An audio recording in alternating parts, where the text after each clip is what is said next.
Pessoal, boa noite.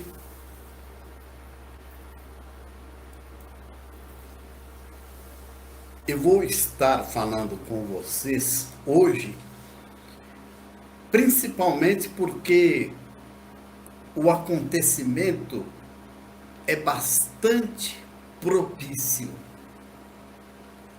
às futuras ações que nós vamos empreender já a partir do início do governo Bolsonaro. Até mesmo porque ele demonstra muita sinceridade e certamente muitos assuntos virão à baila. E esse que tem atormentado sobremaneira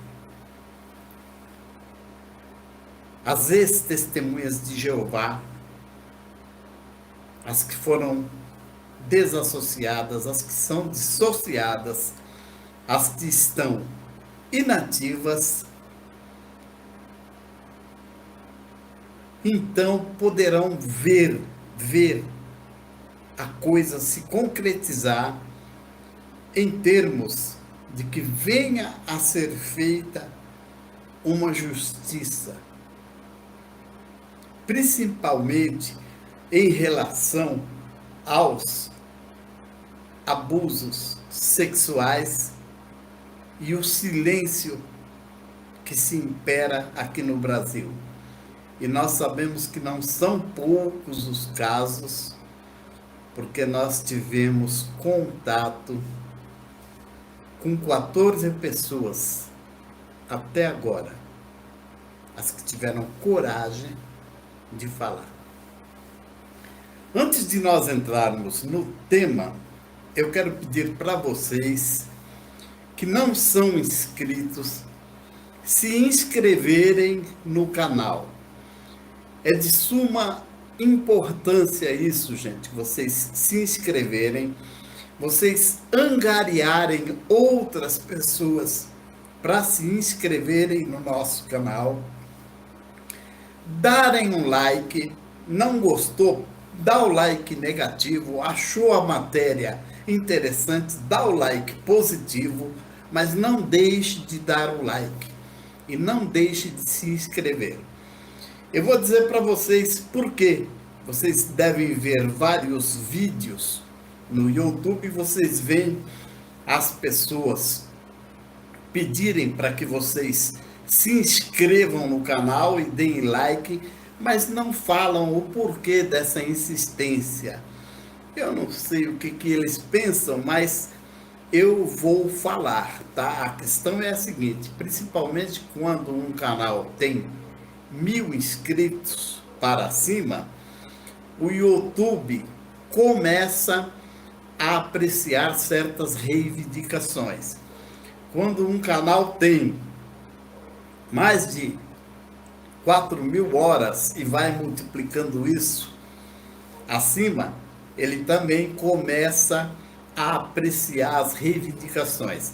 As reivindicações são de propiciar uma melhor qualidade para nós passarmos o nosso vídeo. E principalmente porque o canal YouTube pretende, no meio do vídeo, em 3 ou 4 situações, como se fosse, por exemplo, um comercial de 30 segundos aproximadamente, ele pretende inserir propagandas. E com isso ele propicia ganho a nós que temos o canal.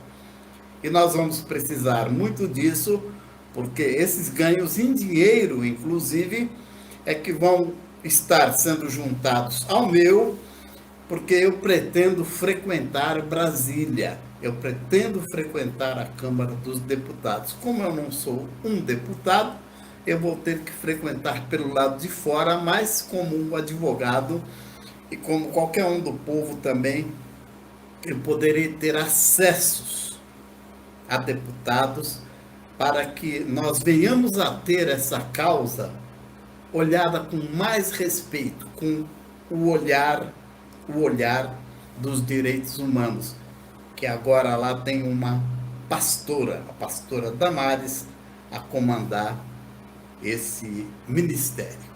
A não escolha do Magno Malta, para mim, não me surpreendeu, a partir do momento em que eu tentei um contato e quando eu mencionei a equipe dele, os objetivos dos nossos vídeos, que vocês sabem, a equipe dele simplesmente não deu resposta, não veio atrás.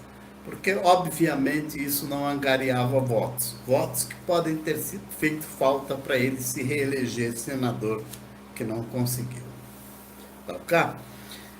Então, vamos aos fatos. Vocês viram e vocês poderão ver. Eu gostaria que vocês lessem aí a descrição do vídeo, que eu estou passando algumas informações também, e que vocês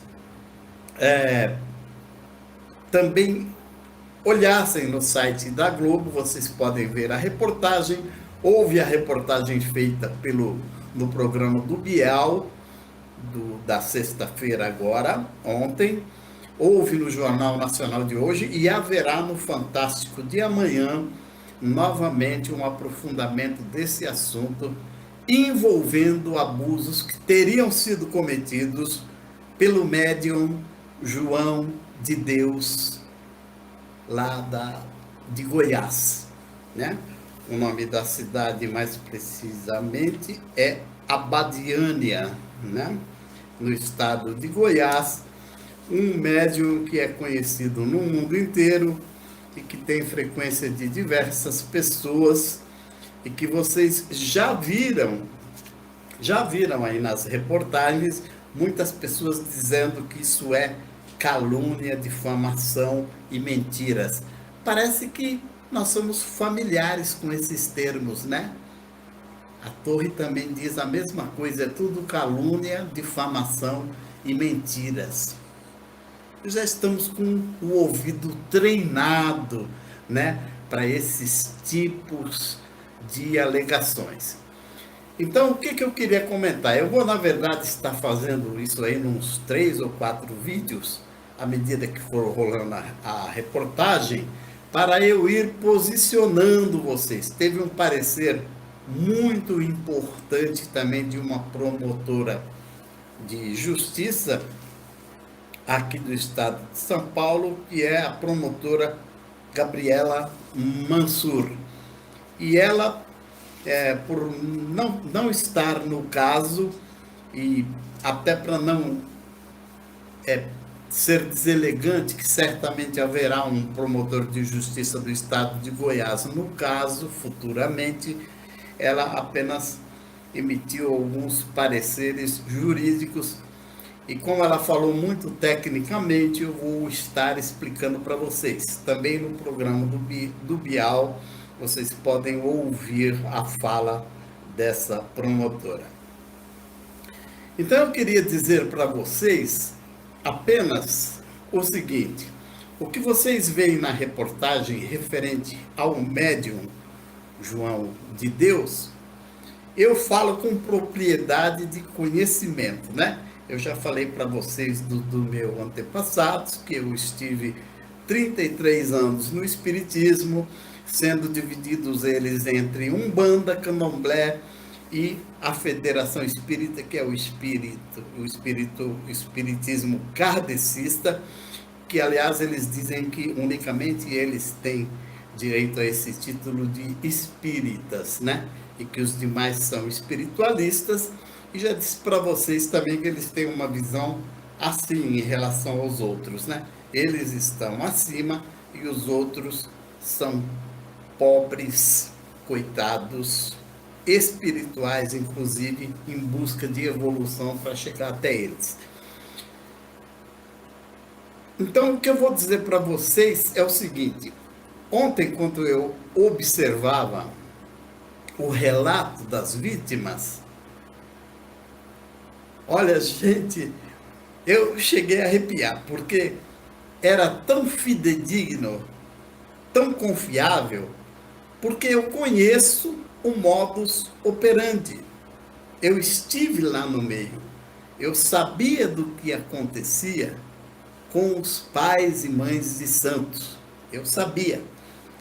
Eu sabia do que acontecia na Federação Espírita, onde eu fiz todos os cursos, cheguei também lá no grau máximo, e era comum a gente ver servindo numa mesma mesa de serviços de caridade espirituais, um homem com a sua esposa e com a amante. Isso era comum. Ou uma mulher com o seu esposo e com o amante. Tudo porque parte-se lá daquela premissa de que aquilo são karmas, são situações que eles têm que suportar para resgatar dívidas de vidas passadas. É cômico se não fosse trágico, né? O sacrifício de Jesus é jogado no lixo, simplesmente, por essas seitas espiritualistas e também pelas testemunhas de Jeová e algumas outras seitas aí. Tá bom? Então, aqueles relatos que eu vi, eles são fidedignos, os modos que eles operam é daquele jeito mesmo.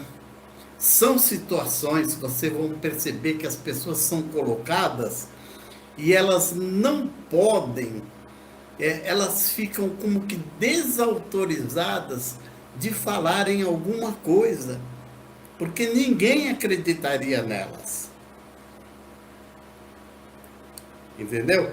Eu me lembrei, inclusive, de um fato que na internet tempos atrás eu vi relatado de uma pessoa famosa, de uma grande estrela de Hollywood, no momento me fugiu o nome, mas que ela saía às noites pelas cidades lá americanas e gostava de escolher homens que ela visse pela rua, preferencialmente assim homens largados, moradores de rua, bêbados, e de repente ela achava algum bonito e escolhia aquele para levar para sua casa. Então, uma assistente dela estava comentando e falou assim: meu Deus do céu, olha você quem você é uma estrela. Você já pensou se esse sujeito dá com a língua nos dentes? E ela dizia tranquilamente: quem vai acreditar, querida? Quem vai acreditar nele?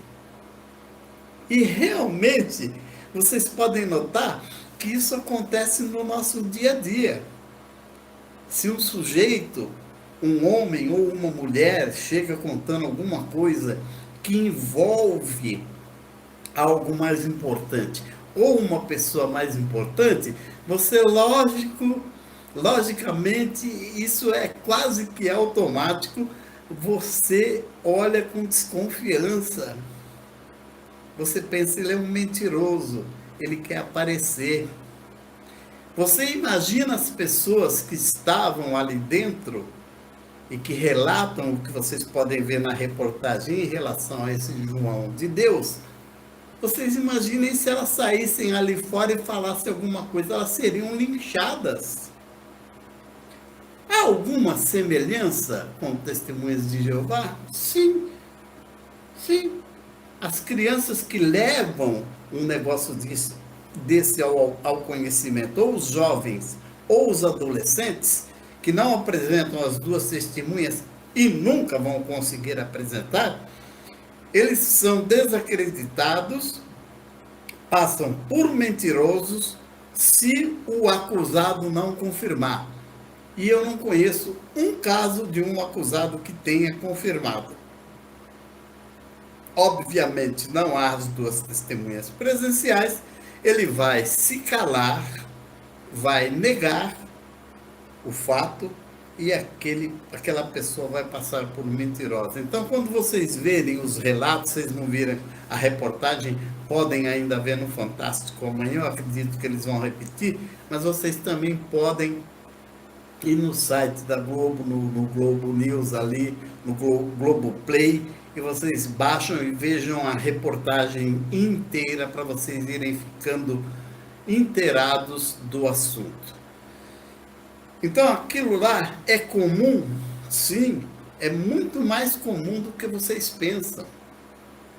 Vocês não sabem, não conseguem ter ideia, a não ser que um dia você esteja debaixo de igual jugo, do que é uma autoridade espiritual em cima de uma pessoa. Ali vocês vão ver todo o ranço do que é um pastor em cima de uma pessoa, de uma dessas seitas, e até de igrejas sérias passam por esses problemas. Tá ok? Vocês vão ver o que é o assédio. A palavra de uma pessoa que tem fé pública, podemos assim dizer. É terrível, gente. É terrível a situação dessas pessoas. Eu nem sei como que o Pedro Bial ali, através da Rede Globo, conseguiu, até o presente momento, 10 pessoas. Amanhã acho que eles vão exibir mais algumas, porque realmente quem passa por isso não quer falar. Existe a vergonha e ainda existe a possibilidade da pessoa negar e você ficar ridicularizado, tá? Agora, por que é interessante vocês acompanharem? Para vocês irem se munindo de conhecimento de como a coisa acontece na justiça brasileira. Ok? Ela já evoluiu muito, gente. Já evoluiu muito. Porque se for cumprir a Constituição do modo que está, o goleiro Bruno não era para estar preso, porque não existe prova material do crime, não existe o cadáver. O Lula, que vocês veem os petistas aí reclamando, não era para estar preso, porque ele não esgotou todas as instâncias judiciais. Já no primeiro recurso ele já foi confirmado preso. A lei permitiu? A lei permitiu. Mas a lei é inconstitucional? A lei é inconstitucional. Só que os juízes, como eu tenho explicado em alguns vídeos para vocês, eles estão tendo que atropelar o sistema judicial do Brasil. Porque o sistema judicial do Brasil, que permite N recursos, ele facilita e ele dá o aval para se praticar crimes. Porque até esgotar todos aqueles recursos, existe um caso famoso que vocês viram, que levou 15 anos para ir para a cadeia, que foi aquele jornalista Pimenta, até que ele esgotasse todos os recursos. E foi para lá com idade superior a 70 anos, vai ter a pena mitigada, daqui a qualquer momento ele está aí para a rua, só que a moça que ele matou morreu para sempre, né? Então, é isso que a justiça propiciava. E os juízes, os promotores, no afã de dar uma satisfação ao povo brasileiro, certo? Que a justiça era estagnada, era parada, era permissiva, que a polícia até fazia o seu dever de prender, mas os juízes soltavam, eles começaram a atropelar a lei. Isso é ruim, isso é ruim. Sabe? Como eu disse, eu não sou defensor de PT, de Lula e de nada, mas isso é ruim. Isso é ruim, porque ele é famoso e é criminoso. Porém, esse atropelo nas fases da lei faz com que estejam presos lá mais ou menos mais 15 mil pessoas, dos quais você podem ter certeza que existem muitos inocentes. Eu, pessoalmente, conheço 4 casos. Tá? Porque deu uma condenação em segunda instância e isso acaba, e o sujeito foi para a cadeia. Além do que isso acaba fazendo com que a justiça vire estadual, né? O Tribunal de Justiça do Estado é uma segunda instância. Se ele confirma, o sujeito já pode ir para a cadeia. Então isso é muito perigoso. Mas por que fizeram isso? Para pegar aqueles indivíduos que eles sabem que são criminosos, mas que usam desse poder infinito de recursos, certo? Para se furtar a lei. muitos dos quais, quando o juiz chega em fase de poder sentenciar, o crime já está prescrito. E o sujeito acaba indo para casa por conta dessa prescrição. Tá ok? Então, vejam bem, eu estou falando para vocês, eu conheço uma coisa vista de um lado de dentro, eu vi essas práticas nas 3 fases de espiritismo onde eu estive. Dentro das testemunhas de Jeová eu não cheguei a ver, porque eu saí muito criança, né?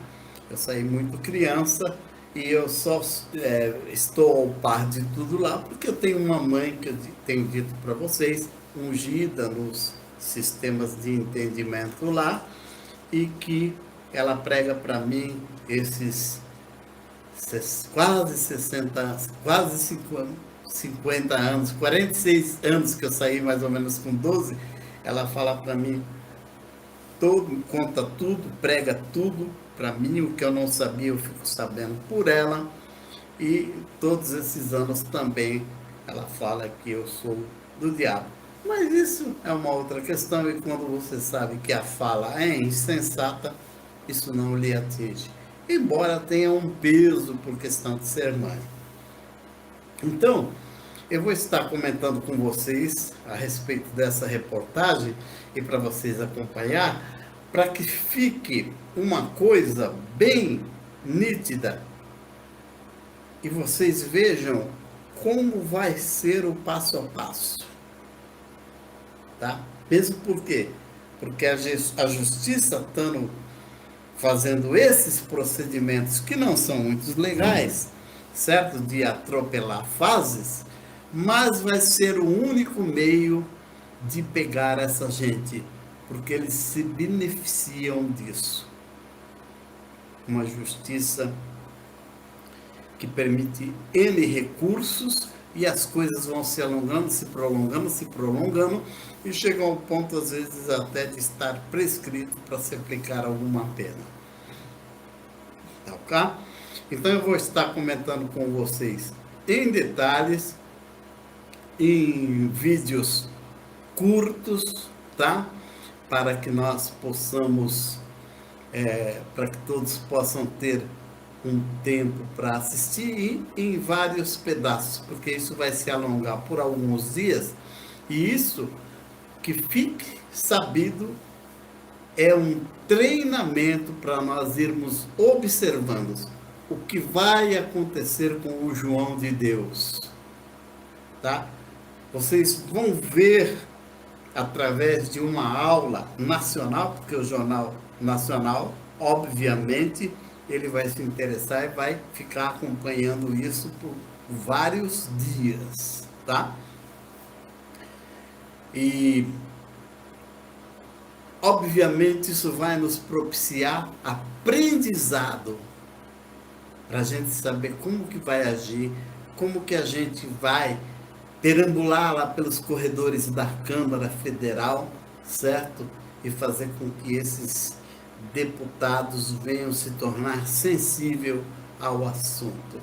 Não só pelo que aconteceu aí, como pelo que acontece em muitos locais espirituais, em todos praticamente, tá? A coisa acontece de uma outra forma quando o pai de santo, normalmente no candomblé, a gente pode se dizer que de cada 10, 8 são homossexuais, certo? E a coisa acontece num outro sentido, não exatamente homem e mulher, ou crianças, mas homens e jovens do mesmo sexo, desde novinhos até adultos. A coisa se acontece dessa forma, o abuso acontece dessa forma, a autoridade espiritual frustra em muito aquelas mentes que não são preparadas para se livrar desse tipo de assédio, e a nossa o é por causa do nosso histórico nas polícias e na advocacia. Mas isso não é privilégio da maioria. Isso é um privilégio de uma minoria, e mesmo nessa minoria, é uma minoria seleta, porque poucos observam as coisas no detalhe, a não ser que tenham uma mente, um ouvido treinado para esse fim. Tá ok? Então, no próximo vídeo eu vou estar comentando a fala da promotora de justiça para que vocês possam ter ideia do andamento disso e para que nós estejamos junto com vocês adquirindo experiências para ver como a gente vai conduzir isso a partir do próximo governo. Eu tenho dito para vocês que leis há, os juízes, de fato, eles têm resolvido atropelar os procedimentos para poder prender esses criminosos. Eles, entre os criminosos conhecidos que vocês têm visto todos os dias nas mídias, seja ela escrita, falada, televisiva, que vocês têm visto todos os dias, esses são, mas existe mais de 15 mil no país por conta do que acontece com eles, certo? Existe mais de 15 mil presos, entre os quais, na proporção que eu conheço, 4 para 15 mil, deve existir essa proporção em todos os lugares, né? De forma que possivelmente estejam lá presos, sem terem cometido os crimes, mais de 1.000 pessoas. E o Supremo Tribunal Federal, que já fez obras-primas nisso, ele está sendo atormentado por isso. Por isso que ele está, como dizem aí, doidos, estão doidos aqueles ministros para soltar o Lula. Mas não é bem o Lula que eles querem soltar. Entre esses 15 mil e possivelmente aí uns 1.000 ou 2.000 inocentes, isso está atormentando a mente deles e não está deixando eles dormir. Essa é a verdade. Então eles sabem que para fazer justiça a esses, eles vão ter que soltar criminosos famosos, como é o caso de 99% dos que estão presos aí. Tá ok? Deixa eu dar um toquezinho aqui, ver quem são as pessoas que estão aqui nesse momento. Eu estou vendo a Zilda. Boa noite, Zilda, tudo bem? A Maria Aparecida França. Boa noite, Maria Aparecida. Preciso de orientação sobre os anos que passei dentro da seita dos TJs, sendo humilhada e difamada. Então eu vou te fazer o seguinte, Maria Aparecida, Maria Aparecida França, o meu WhatsApp privado é o 11 945 37 5651. 11 945 37 5651. Você pede lá, eu te adiciono e você pode detalhar isso para mim, tá ok? Que eu examino a sua questão. A Zilda diz: olá, irmãos, Maria, simplesmente tempo perdido. Não vamos ganhar nada. Zilda, da vizinha. A Zilda. Eu não entendi, Zilda. Você diz simplesmente tempo perdido, não vamos ganhar nada. Olha, até o presente momento foi assim, viu, Zilda? Mas com a possibilidade desse novo governo e com os juízes muito tendenciosos, sabe, a atropelar procedimentos, mas pegar esse pessoal criminoso, eu acho que favorece, sim. Aí você está explicando que você está se referindo ao tempo perdido na seita. Ah, tá bom, pensei que você tivesse se referido que não adiantava a gente pensar nisso. Realmente, você sabe disso, você foi uma vítima disso, e muitos dos que estão aqui. O Marcos Souza, boa noite, amigo, boa noite, Marcos. Pessoal, então ficamos assim, tá ok? Eu vou estar agora seguidamente, ou entrando ao vivo, ou postando vídeos a respeito disso daqui, porque esse vai ser a nossa forma de conduta, tá? Ah, você precisa disso, advogado? Você precisa aprender com eles? Não, não preciso aprender. Eu preciso ver como caminham as coisas dentro do judiciário e principalmente no novo governo. Por isso eu estou pedindo para vocês se inscreverem, angariarem outras pessoas para se inscreverem no canal, para que o canal chegue, passe desses 1.000 inscritos. Na verdade, quanto mais inscritos tiver, melhor. E o número de visualizações nós já temos atingido, para que nós possamos ter receita para, junto com a minha receita pessoal e de alguém que resolva colaborar conosco, a gente poder estar se dirigindo, nem que seja uma vez por mês, passando uns 3, 4, 5 dias em Brasília, lá pelos corredores da Câmara, para a gente poder estar acompanhando isso, né? E quem sabe um dia, se tiver um deputado, acompanhar pelo lado de dentro, o que é muito mais, cria muito mais condições de a gente poder fiscalizar as coisas no nascedouro, tá? Então se inscrevam no canal e inscrevam outras pessoas, de forma que nós atinjamos isso, para colher os benefícios, inclusive em termos de pagamento que o YouTube faz ao exibir os vídeos e as suas propagandas comerciais. Tá ok? Foi um prazer estar aqui com vocês e até uma próxima oportunidade.